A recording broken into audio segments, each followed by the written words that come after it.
semuanya, Hanikari di sini. Cerita direkap di sini. Hari ini saya akan menjelaskan film horor dan thriller berjudul Countdown. Spoiler di depan, hati-hati dan berhati-hatilah. Selama pesta, Courtney dan teman-temannya mencari aplikasi diet bernama Countdown to Skinny.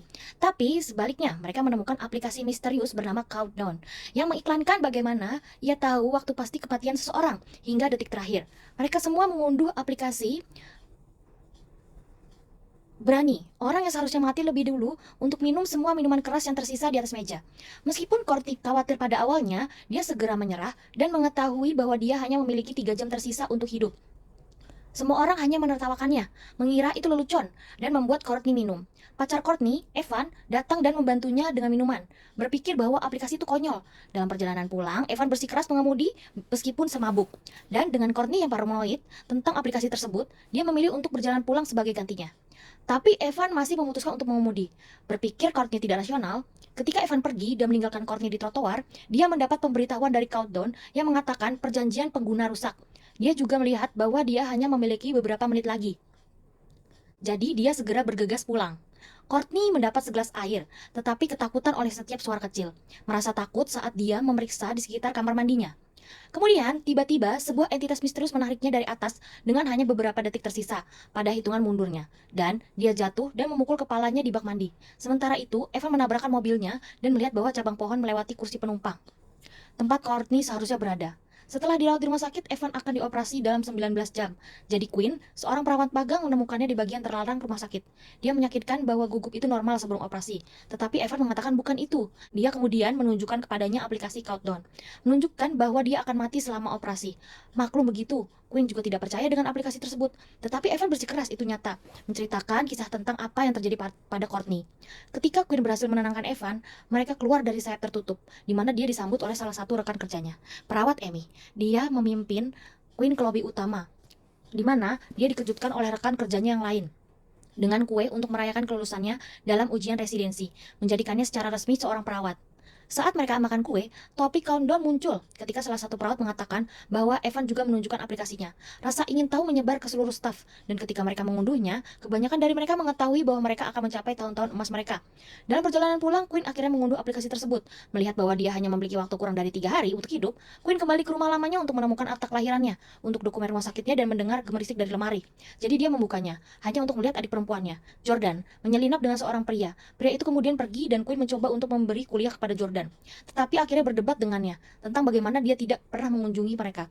Beberapa saat kemudian ayah mereka bangun dan dia mengundang Quinn untuk mengunjungi makam ibu mereka pada hari Sabtu. Namun karena penghitung waktu mundur, Quinn agak khawatir. Meskipun demikian, dia mengatakan ya sebelum dia kembali ke apartemennya. Keesokan harinya ada 3 menit tersisa sebelum operasi Evan dan kematiannya. Jadi dia mencoba untuk menjauh darinya, mendapatkan pemberitahuan yang sama bahwa dia melanggar perjanjian pengguna. Dia kemudian melihat sosok gelap di cermin cembung mengikutinya, tetapi ketika dia memeriksa di belakangnya, dia tidak melihat apa-apa. Evan bersembunyi di tangga dan setelah hampir jatuh dari tangga karena hentakan pintu yang tiba-tiba, dia melihat bahwa dia hanya memiliki lebih dari 1 menit lagi untuk hidup. Ketika lampu padam, Evan mencoba untuk kembali ke lorong, tetapi pintunya terkunci dan dia melihat tanda tidak masuk kembali.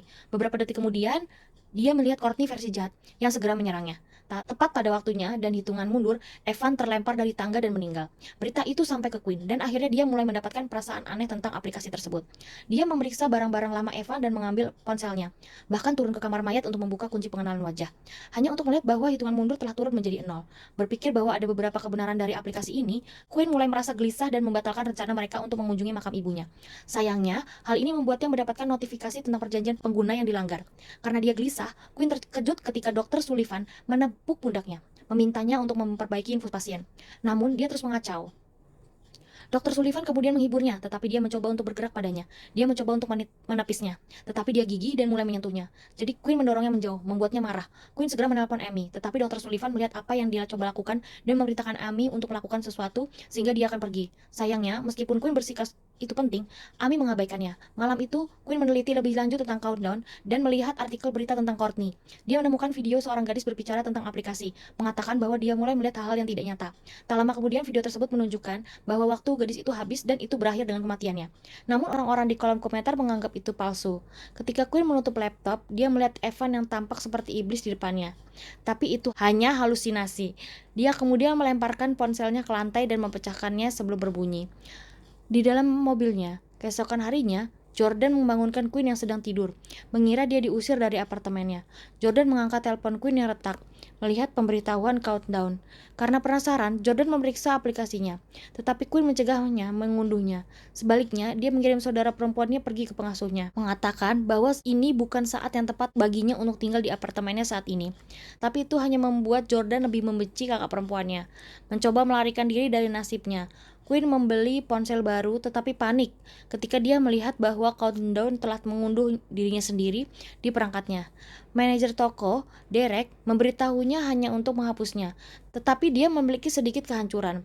Mengetahui bahwa itu tidak dapat dihapus, saat dia mulai pergi, dia secara tidak sengaja memukul seorang pria dari belakang dan melihat sosok misterius di kamera pandangan belakangnya. Ketika dia melihat ke belakang lagi, sosok itu hilang, tetapi tiba-tiba tangan iblis meraih wajahnya dari belakang, membuatnya menginjak pedal gas dan menabrak mobil pria lain. Dia mulai menghadapi Queen, tapi dia diselamatkan oleh Matt yang berada dalam situasi yang sama dengannya. Mereka pergi ke sebuah pub di mana mereka mendengar seorang pria mengomel tentang konspirasi palsu dan menipunya untuk mengunduh countdown, sehingga mereka dapat membaca perjanjian pengguna. Mereka kemudian mengetahui bahwa pengubah nasib seseorang mengakibatkan melanggar perjanjian. Setelah itu Matt berbagi bahwa dia juga mendapat pemberitahuan bahwa dia melanggar perjanjian pengguna ketika dia membatalkan perjalanan kereta api setelah mengetahui bahwa dia akan mati selama perjalanan itu. Akhirnya mereka menyadari bahwa apapun yang mereka lakukan, mereka akan mati begitu timer mencapai 0. Jadi mereka pergi ke rumah sakit untuk berbicara dengan pendeta rumah sakit, bertanya kepadanya tentang setan yang bisa melakukan ini.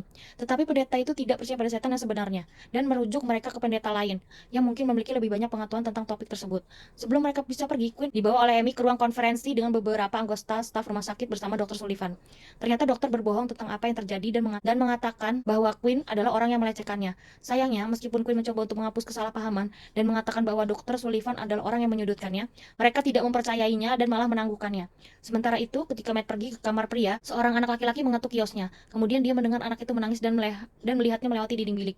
Dia mencoba mencari anak itu dan ketika dia melihat ke belakang, bocah itu menjegalnya ke tanah sebelum akhirnya menghilang. Queen dan Matt pergi untuk mencari Pastor John, pendeta yang dibicarakan dengan pendeta rumah sakit, dan menemukannya merokok di kantornya sambil makan roti suci. Segera, Pastor John menunjukkan minat pada kasus mereka dan mengeluarkan sebuah buku yang menggambarkan sejarah tentang apa yang sedang terjadi. Rupanya setiap kali seorang mencoba menghindari nasib mereka, kematian tidak akan lagi datang untuk mereka. Tetapi sebaliknya, iblis bernama Ozin akan menyiksa mereka sampai mereka mati. Pastor John ingin melihat kode perangkat lunak aplikasi untuk memeriksa apa yang terjadi dengan pastinya. Jadi keduanya kembali ke toko elektronik dan meminta bantuan Derek. Setelah disuap dengan 2 kartu kredit, Derek memberikan mereka waktu 15 menit. Derek kemudian memperhatikan bahwa aplikasi tersebut membutuhkan 60 GB dan terlalu banyak untuk aplikasi yang pada dasarnya hanya jam. Namun demikian, tidak lama kemudian dia berhasil meretas aplikasi dan Queen mengambil gambar teks Latin yang ditunjukkan dalam kode. Selain itu, mereka menemukan bahwa aplikasi tersebut menyimpan database setiap orang yang mengunduhnya dan hitungan mundur kematian mereka. Derek bahkan menemukan namanya sendiri di dalam database dan meningkatkan umurnya yang tampaknya berhasil. Dia juga mencari nama Queen. Tetapi, Queen melihat bahwa Jordan juga telah mengunduh aplikasi tersebut, mengetahui bahwa dia akan mati beberapa menit sebelum dia. Mereka meminta Derek untuk mengedit semua timer mereka dan sementara Jordan diperbaharui. Babysitternya menyita ponselnya ketika dia menangkapnya menggunakannya, berpikir bahwa masalah mereka sudah berakhir. Matt dan Queen bersiap untuk berpisah, tetapi dia mengundangnya kembali ke apartemennya. Malam itu, mereka berbicara tentang apa yang memaksa mereka untuk mengetahui momen kematian mereka. Dan ternyata, itu karena mereka berdua kehilangan seseorang yang penting dalam hidup mereka.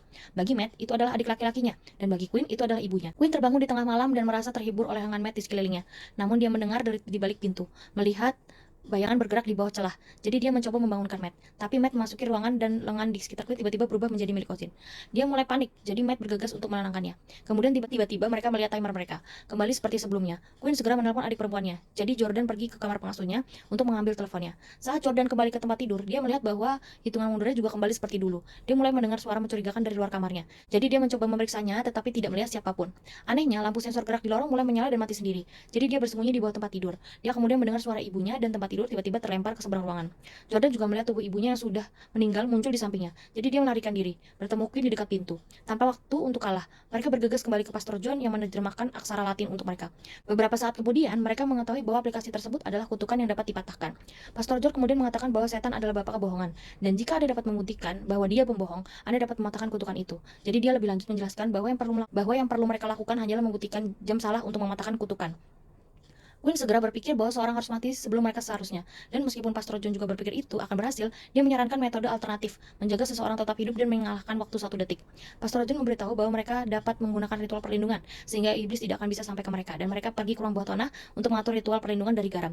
Namun Jordan khawatir iblis itu akan meniup garamnya begitu saja, jadi mereka mencampurnya dengan cat putih. Sementara ketiganya menggambar lingkaran, Pastor John memberkati garam. Dengan beberapa menit tersisa dalam hidup Matt, dia mulai gugup. Jadi Queen mencoba menenangkannya dengan menciumnya. Sayangnya tidak lama kemudian lampu tiba-tiba mati, sehingga mereka berkerumun di dalam lingkaran perlindungan. Sementara Pastor John membacakan doa. Jordan menjerit saat dia melihat Ozin berputar-putar di sekitar mereka. Tetapi ritual itu berhasil karena iblis tidak bisa melangkah melampaui lingkaran. Dengan pemberitahuan aplikasi yang menandakan kematian Matt yang akan segera terjadi, semua orang mulai menutup telinga mereka saat ponselnya mengeluarkan suara yang memekakan telinga. Namun Matt tampaknya tidak terpengaruh saat dia berebut untuk mematikan teleponnya. Tidak dapat mendengar suara yang sama yang didengar orang lain.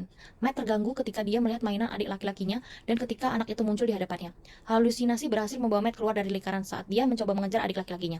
Dan iblis itu segera menangkapnya. Queen mengejar Matt yang kemudian ditabrak mobil saat dia pergi keluar. Sekarat pada saat yang tepat, hitungannya mundur mencapai 0. Jordan mengejar Queen dan Queen mengetahui bahwa adik perempuannya telah terluka selama keributan. Jadi dia membawanya ke rumah sakit. Kemudian saat dia mengisi beberapa formulir, dia melihat berita tentang kereta yang jatuh yang seharusnya menjadi kereta Matt. Ketika Queen pergi untuk memeriksa Jordan, dia melihat Dr. Sullivan merawatnya. Jadi dia mulai mengembangkan rencana jahat untuk mematahkan kutukan. Queen menghadap Dr. Sullivan dan berpura-pura tertarik padanya. Tetapi dokter segera menyadari bahwa dia sedang melakukan sesuatu untuk mencoba menangkapnya dengan alat perekam. Namun Queen tetap bertindak saat dia mencoba merayunya untuk pergi ke sayap rumah sakit yang dibatasi. Queen memerankan Marco Polo yang seksi dengan Dr. Sullivan, dan dia memukulnya beberapa kali dengan linggis untuk menjatuhkannya. Dia menjepitnya dan bersiap untuk menyuntikannya dengan morfin sehingga dia akan mati sebelum dia seharusnya, yang akan mematahkan kutukan. Namun Jordan menghentikannya sebelum dia bisa melakukan apapun itu. Kemudian tiba-tiba iblis itu menangkap dokter itu, membuat Queen menyadari bahwa rencana itu akan berhasil, karena Ozin berusaha mencegahnya mati. Queen mengejar Dr. Sullivan. Jadi Jordan melupakannya. Dengan 2 menit tersisa pada jam Jordan, Ozin mulai mengejarnya. Sementara itu, Dr. Sullivan menyergap Queen dan meninjunya. Tetapi dia bisa mengangkat dirinya sendiri dan bersembunyi dari dokter saat dia mengejarnya dengan linggis. Dia kemudian muncul di belakangnya dan mulai menyerangnya sekali lagi.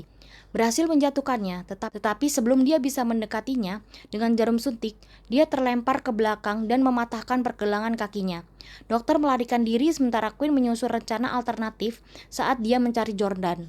Dengan 1,5 menit tersisa pada jam, Ozin meraih Jordan dari belakang dan melemparkannya ke lorong untuk membunuhnya. Namun Queen muncul kembali dengan jarum suntik di tangannya, berencana untuk mengorbankan dirinya sebagai gantinya. Iblis itu mengambil bentuk ibu mereka, berencana untuk memancingnya agar berhenti. Tetapi Queen melihat melalui ilusi dan menyuntikkan morfin ke dalam sistemnya. Saat Queen pingsan, iblis itu mencoba menghentikannya dari kematian. Tetapi detak jantungnya berhenti tepat sebelum hitungan mundur Jordan mencapai 0.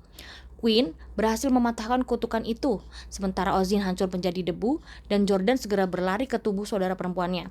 Dia kemudian melihat tanda menunjukkan ke bagian tertentu dari tubuh Queen, termasuk obat dan jarum suntik yang diperlukan untuk menangkal morfin. Jadi, dengan tangan gemetar, Jordan mati-matian berusaha menyelamatkan Queen yang sadar kembali beberapa detik kemudian. Kemudian, keluarga Queen mengunjungi makam ibunya, di mana Jordan melihat artikel berita tentang Dr. Sullivan di penjara setelah semua wanita yang diserangnya maju. Kemudian, dalam perjalanan pulang, Queen menerima pemberitahuan tentang aplikasi Countdown 2.0 yang baru diperbaharui yang telah mengunduh dirinya sendiri di ponselnya. Dalam adegan kredit terakhir, Derek mentraktir kencan dengan seorang di restoran mahal dengan kartu kredit dari Queen dan Matt. Namun, begitu dia sendirian, lampu tiba-tiba mati dan teleponnya memberitahu dia bahwa hitungan mundur hidup telah berakhir sebelum iblis itu datang untuknya. Demikian cerita kali ini. Kalau kalian suka, boleh subscribe, dan apabila kalian ingin komen aja langsung di bawah untuk review film selanjutnya. Bye!